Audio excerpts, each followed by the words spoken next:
and of course they let the foster parents abuse them. That's where the smart pedophiles become foster parents. What percentage? I have no idea, Alex. I have no idea, but I know that the vast, vast majority of the ones that I have dealt with come from dysfunctional families. They are dysfunctional themselves. They have no idea what a normal relationship is with a child or with a wife or husband. Well, I've been around them a lot. I've fought them, and it's always, the guys are like the Nelly, effeminate, I call it, the android pedophile model. You know what I'm talking about. You fought them. And then the women are the butch with the haircut all crazed. I mean, is that not what you've seen with these people? By and large, if I had to say there's a stereotype, you pretty well pegged it. Yeah, fat Nelly, homosexual, and a butch. And then they don't like heterosexual families with kids, and they're waging war. And I'm not bashing gay people, but stop trying to steal our kids in your demon guilds. I mean, I've said it. I've just laid it right out, counselor. Well, you will not get any argument from me that they are dysfunctional on more levels than one. And go find the real criminals. Don't try to indoctrinate them by putting them into your custody. But see, that's what these Nelly scumbags like. They love the drama of tearing families apart. They love the power. And I'm declaring war on them. And no question they like the power. They get paid a relatively low salary, and they have the infinite ability to destroy people's lives. Yeah, well, we're coming after them. If you're into a power trip, that's it. Yeah. And again, I've just fought them. I've seen it. I've never seen it where it's not those. I mean, it's what it is. It'll be a weird, chubby Nelly guy with a demonic face, smiling. I mean, here, let me try to make the face for the TV crowd. And then the woman is like some angry, demon. I don't know how to explain it. I have been dealing with cases involving CPS since 1982. And in that period of time, I can recall one caseworker that impressed me as coming from a functional family, having a normal psychological makeup. One. Yeah, so they're either perverts or they're pirates. They're people that just want the money, and they get the bonuses for more kids. I want to bring Kim Hart up, and stay there if you can, Mr. Brott. I want to bring Kim Hart up, Executive Director, National Child Abuse Defense and Resource Center that recommended you, falseallegation.org. What is your comments about this, ma'am? Well, the problem that we have is social services. Oh, by the way, hello, Mr. Brott. The problem with social services is it was a nice experiment that's gone bad. You cannot give a bureaucracy complete and total control over families and children without accountability or the child abuse mechanism that follows behind it.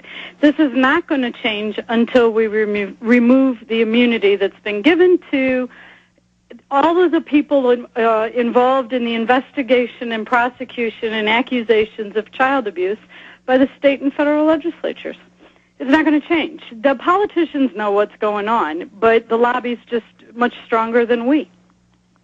That's got to be one of the most evil things in the world, because this is a holocaust of families and lives and all the kids that get killed in their custody.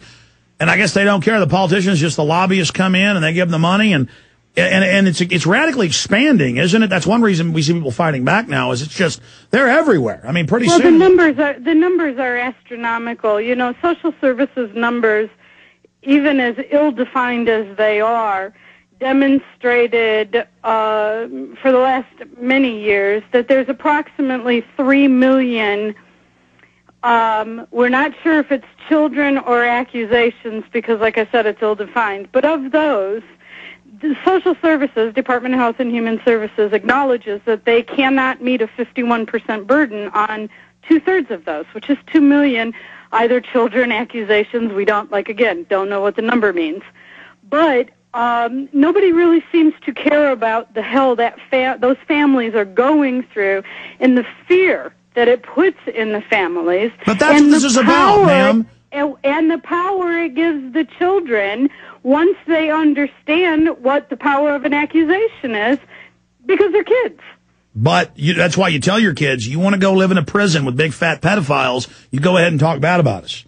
And that's you can do that, but I mean, kids are indoctrinated in school now, to tell everybody anything about anything they don't like, except don't tell your parents. It's only mandatory reporters. Well, we got to get out. We got to get rid of the government training camps. I want to bring up Mr. Brott just briefly and let him go because he's a busy man. And then we'll ask your opinion of this, Kim Hart, who's really heading a lot of this up, and doing a great job. What should they do? I'm going to send you the retainer. We appreciate you working on the case. Are you going to call this this swamp thing? Are you going to call this creature here in Buda and try to ferret out what they're doing, what their game plan is? They said they'll talk to the lawyer. They won't tell them anything because they're just slaves. Where all this is going. Any ideas of how this should progress? Do they go back to their house and wait for them to send the SWAT team? Because they'll make up false allegations too. What do they do? Well, first off, you go back and you let them make the mistake. That's my home. I'm not afraid to be in my home. I cannot stop the state of Texas from doing something illegal. Force them to make the mistake. Yes, I will call CPS. I'll probably get the same answering machine that Janet's gotten. But I will call. No, I talked to her this morning. She said she talked to you. It was yes, sir, now that I made some phone calls yesterday and they looked me up. So, I think they may want to move on. Like they thought this was a gazelle. They found that it was a tiger. They're going to move on to some other little poor family and corner them. And which is the pain to know this is just going to keep going on. But I think they're finding out this is kind of a porcupine they tried to eat instead of a nice little juicy gazelle. Butch, does CPS want to do an interview? Is that what's up? Yep. Well, you are the lawyer, and I'm sure that I don't mean to step on any toes, but if they're going to go back, wouldn't you potentially also suggest third-party witnesses upon arrival and tape recorders in plain view? Well, obviously tape recorders, but the answer is there's not going to be an interview without me present. Clients aren't talking to them. End of Correct. story. I'm not talking.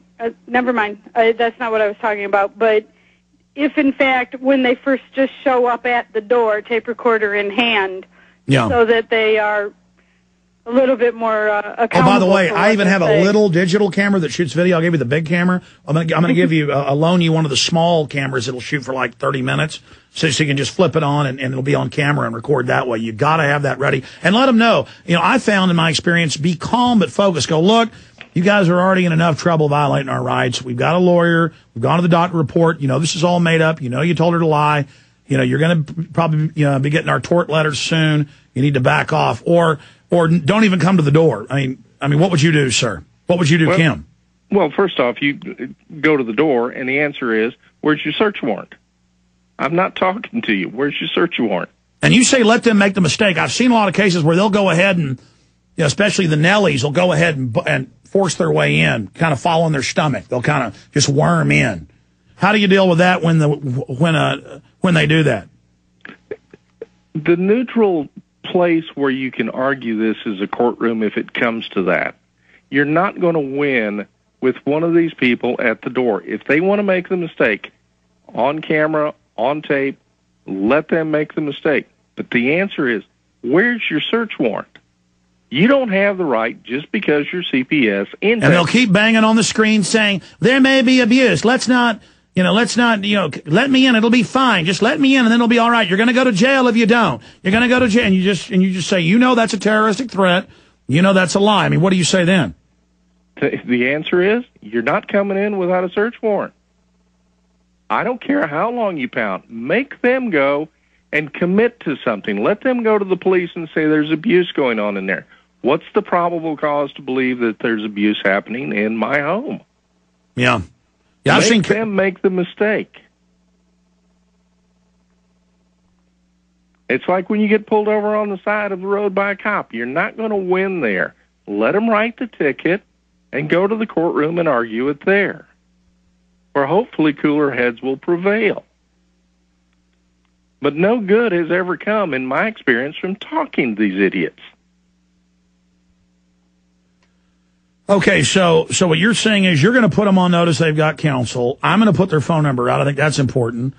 Absolutely. And from a lot of the experts I've talked to over the years, and I like your aggressive stance. My thing is, if you got the time and money, and Joe's on vacation this week, just split.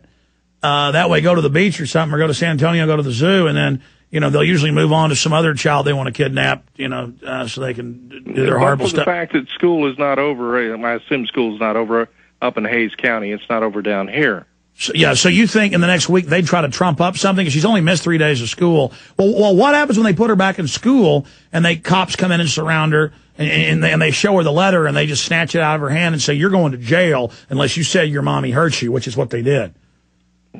And people have trouble believing this. This is what we've seen on countless interrogation videos. I have no doubt. I'm aware of similar instances. That's why I said you make a laminated card, size of a business card, have your child carry it. I don't want to say anything without my parent or lawyer being present. Everything we said came true. Everything we've done's been right.